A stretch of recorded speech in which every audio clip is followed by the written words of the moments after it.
short form content တွေဖြစ်တဲ့ Reels တွေ TikTok video တွေကျွန်တော် YouTube short တွေကဖြည်းဖြည်းတက်တင်မဟုတ်တော့ဘဲねကျွန်တော်တို့ရဲ့အောင်စူးစိုက်နိုင်မှုတွေတွေးခေါ်စဉ်းစားမှုပုံစံတွေနဲ့စိတ်ပိုင်းဆိုင်ရာတွေပေါ်မှာအတော်ကြီးမားတဲ့တက်ရောက်မှုတွေရှိပါအကောင်းဘက်ကနေပြီးတော့မြင်ကြည့်မယ်ဆိုရင်တော့ဒီတရားတစ်ခုဖြစ်ဖြစ် live hacks တစ်ခုဖြစ်ဖြစ်ဘာသာစကားသင်နေတဲ့သူတွေဆိုရင်လည်း English vocabulary တစ်ခုခုပဲဖြစ်ဖြစ်10မိနစ်ဒါမှမဟုတ်စက္ကန့်ပိုင်းအချိန်တွင်းမှာလည်းဒီတရားတစ်ခုရနိုင်မယ့်အခွင့်အလမ်းတွေပေါ်လာပါတယ်ဒီနေ့ short form content တွေပေါ်လာတဲ့အချိန်မှာတော့ကျွန်တော်ဖုန်းတစ်လုံးနဲ့တင် video content တွေကိုပြုလုပ်နိုင်လာပြီဖြစ်ပါတယ်လူတိုင်းအတွက် content creator ဖြစ်နိုင်မယ်အခွင့်အလမ်းတွေကိုပို့ပြီးရရှိစေပါကလေးရှာကေဆိုတဲ့ပုဂ္ဂိုလ်ကပရိသတ်တွေကစားသုံးသူ consumer အနေနဲ့ပဲရှိတော့တာမဟုတ်ဘူးတဲ့သူတို့ကိုယ်တိုင်လည်းဖန်တီးသူ creator တွေဖြစ်လာပြီလို့ဆိုထားတာဖြစ်ပါတယ်ဒီလို short form content တွေရဲ့ပံ့ပိုးမှုကြောင့်ပဲ skill set တွေပြတဲ့ content တွေ talent တွေပြတဲ့ content တွေကတညလေးနဲ့လူအများကြီးပြန့်ပြီးတော့ viral ဖြစ်သွားတာဖြစ်ပါကြိုကြားတဲ့သူမှမဟုတ်ဘဲနဲ့လူတိုင်းရနိုင်တဲ့အခွင့်အလမ်းတွေဖြစ်ပါဒီ short form content လေးတွေကြည့်လိုက်လို့ရှိရင်အသားလေးပဲဖြစ်စိတ်အပန်းပြေစရာပဲဖြစ်ဖြစ်ဒီຢာတွေကကျွန်တော်တို့စက္ကန့်ပိုင်းနဲ့ရတယ်မိနစ်ပိုင်းနဲ့ရ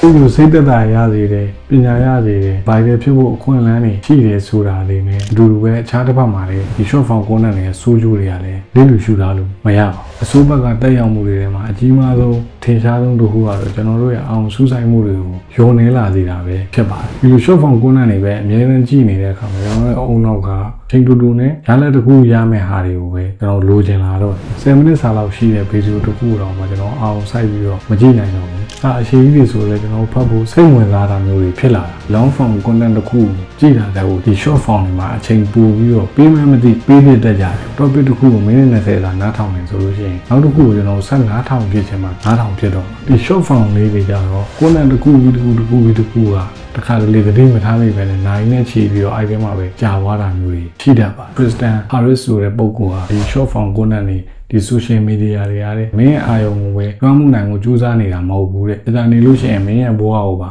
တွန်းမှုချုပ်ကင်သွားမယ်လို့ဆိုထားတာဖြစ်ပါတယ်အချက်လက်တွေကိုအတူချိုးပြီးတော့ဖော်ပြတာပဲဖြစ်တဲ့အတွက်ဒီကြည့်ရှုသူဘက်ကနေပြီးတော့ကောက်ချက်ချမှားတာတွေအမြင်မှားတာတွေဖြစ်နိုင်မယ့်အခွင့်အလမ်းတွေဒီ short form content တွေမှာပို့ပြီးတော့များပါတယ်အဲ့လို short form content တွေက boost တက်ပါတယ်Marshall McLuhan ဆိုတဲ့ပုဂ္ဂိုလ်ကြီးပြောတဲ့စကားလေးတစ်ခုနဲ့ပဲဆုံးသက်ချင်ပါတယ်လူတွေက tools တွေကိုဖန်တီးတယ်ဖန်တီးလိုက်တဲ့ tools တွေကပဲလူတွေကိုပြန်ပြီးတော့ဖန်တီးသွားတယ်ဆိုတဲ့စကားလေးနဲ့ပဲဒီနေ့အကြောင်းအရာလေးကိုဆုံးသက်လိုက်